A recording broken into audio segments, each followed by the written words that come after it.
qui était vieux comme le monde. Pour découvrir son âge, il aurait fallu abattre le grand chêne qui trônait derrière sa cabane pour compter les anneaux qu'il y avait dans son tronc. Il vivait dans une vieille forêt qui grinçait presque autant que lui. Mais ça n'empêchait pas que c'était un lieu sacré.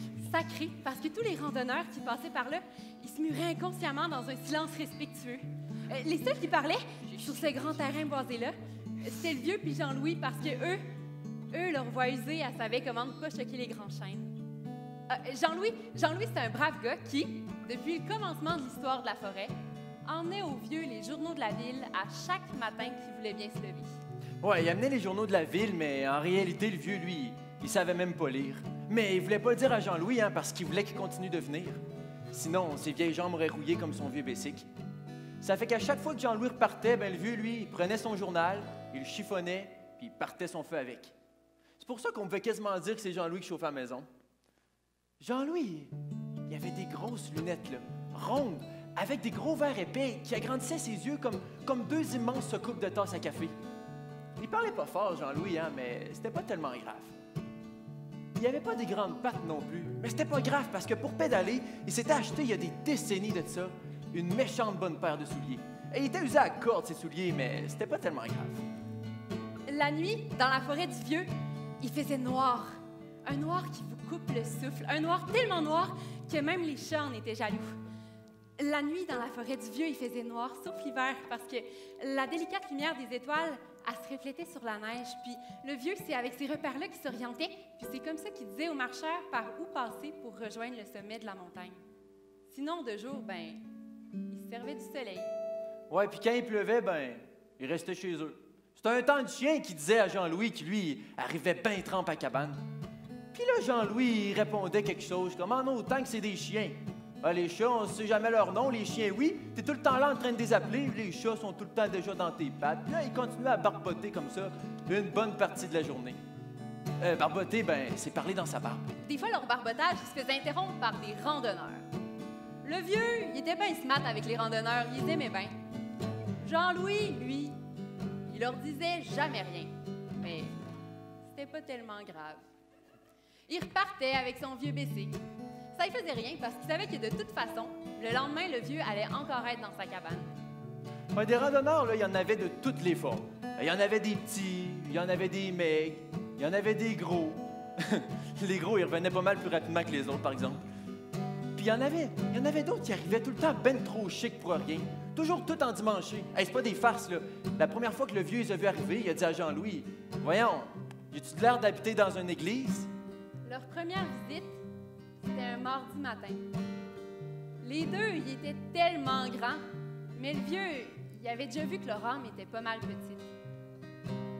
Derrière leurs lunettes, au plus profond de leurs yeux, le vieux, il avait vu qu'il n'y avait pas grand place, qu'il n'y avait même pas assez grand pour se tenir à deux. Dans leur âme à eux, il y avait juste assez de place pour une personne. Eux-mêmes. Puis ça racontait tout le temps la même maudite affaire aux vieux. Ça parlait d'argent puis d'appartenance. Mais le vieux, il comprenait rien puis il renvoyait tout le temps chez eux.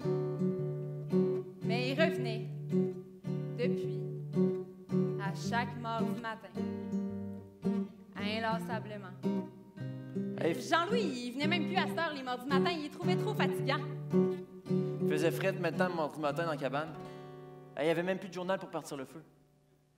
Le grand chêne, qui supervisait le tout d'un œil sage, avait à peine remarqué la vigne bourreau qui poussait à ses pieds.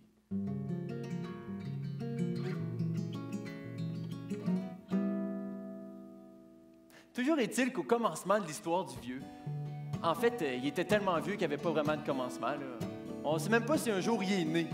Non, il est sans doute juste apparu. Mais toujours est-il que les premiers voyageurs qui sont arrivés à la porte du vieux pour se faire montrer leur chemin, c'était des carteux. Wow, des vrais carteux, là, toujours là avec leurs cartes à se faire montrer leur chemin.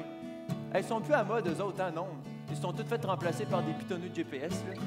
Ils sont tellement tristes de ne plus être à mode, les carteux, qu'il paraît qu'on peut les retrouver à chaque soir en train de nailler leur peine là, à l'entrée des bars, puis à demander au monde s'ils portent leur carte sur eux. Il paraît qu'ils se sont ramassés une méchante belle collection de petits morceaux de plastique. De toute façon, les cartes, le vieux, ça ne disait rien. Les kilomètres, les milles. Le vieux, il calculait ses distances en épinettes. Faut dire, la mesure était quand même super pressée selon lui. Il y a même une gang de voyageurs, à un moment donné, ils sont jamais revenus. Le vieux, il s'est dit qu'il avait dû triper sa forêt puis qu'il avait décidé de s'y installer. Mais il y en a un qui revenait, par exemple. Ah, lui, c'était un méchant moineau. Hey, il était toujours en short. Puis il t'avait des babines. Ah, les babines y allaient, qui t'avait des babines. Mais les bottines, ouf! Hey, les bottines avaient bien de la misère à suivre, hein? C'est peut-être parce qu'il avait les jambes puis les pieds bien gelés. Il portait même des shorts en hiver. Mais reste que les babines étaient bien motivées à partir en voyage. Oh, il en avait parlé au vieux, puis le vieux, il était bien d'accord avec ça. Il avait donné la permission.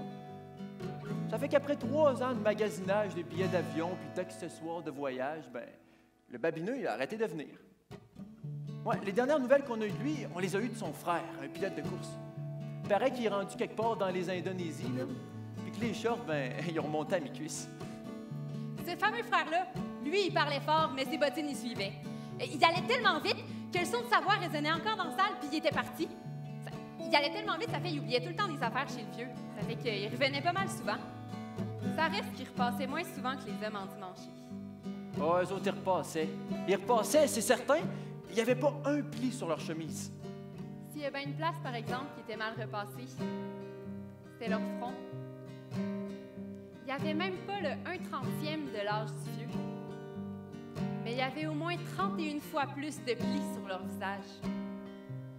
Fidèles à eux-mêmes, toujours sur leur 31, ils avaient commencé à raconter toutes sortes de mensonges aux vieux. Ça parlait de villes puis de bâtisses, des gratte-ciels qu'ils appelaient. Pour le vieux, c'était des mensonges parce que pour lui, il y avait juste le grand chêne qui savait gratter le ciel de ses branches.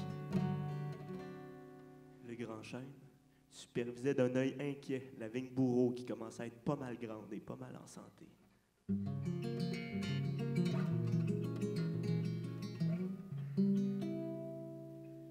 En tout cas, s'il y a du monde qui était en santé, c'est le couple nordique.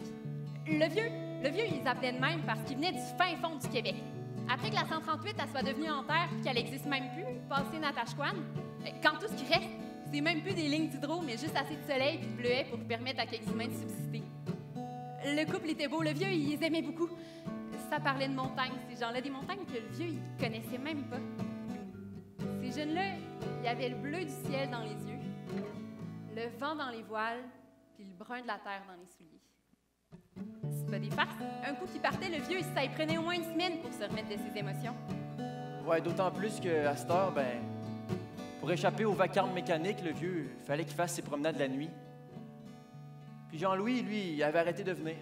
Ah, il était tanné de se faire traiter de menteur.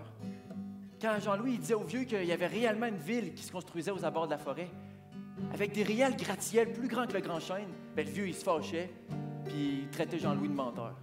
Ça fait qu'il avait arrêté de venir.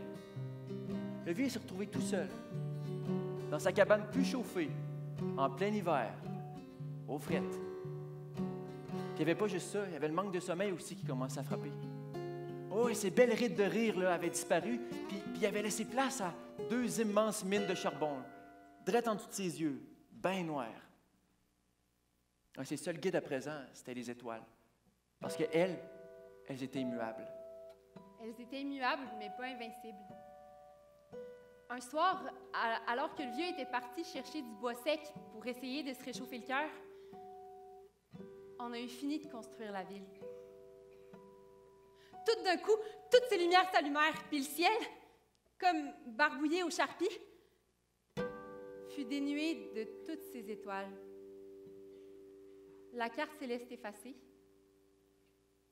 les épinettes rendues invisibles dans la nuit d'un noir trop noir, même pour les chats.